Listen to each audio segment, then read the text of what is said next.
at the age of 17, I could tell the difference between the propaganda when Nixon was running against Hubert Humphrey. How can anybody watch this guy? He's obviously lying. This was that campaign. I'm 1968, and I would be sitting in front of the TV going, how in the world they cannot tell this guy's just bullshitting? And then, of course, his plan was peace with honor.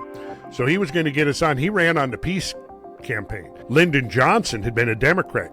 Johnson took over after the assassination of Kennedy. Johnson was the one to really accelerate the deployment of American troops to Vietnam because, the reason Kennedy had to go was because, number one, mainly I think it was because he was becoming anti-war. He already, after the Bay of Pigs fiasco, he didn't trust the CIA anymore.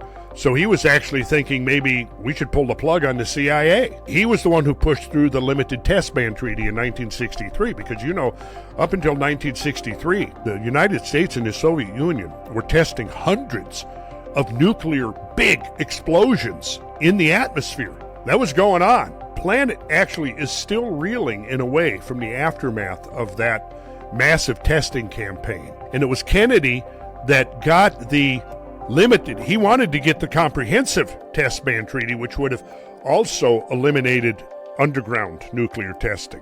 But he got the limited test ban treaty passed in 63 that put an end to the United States and Soviet Union atmospheric testing, and that was a huge step. Now, of course, then he's assassinated in November.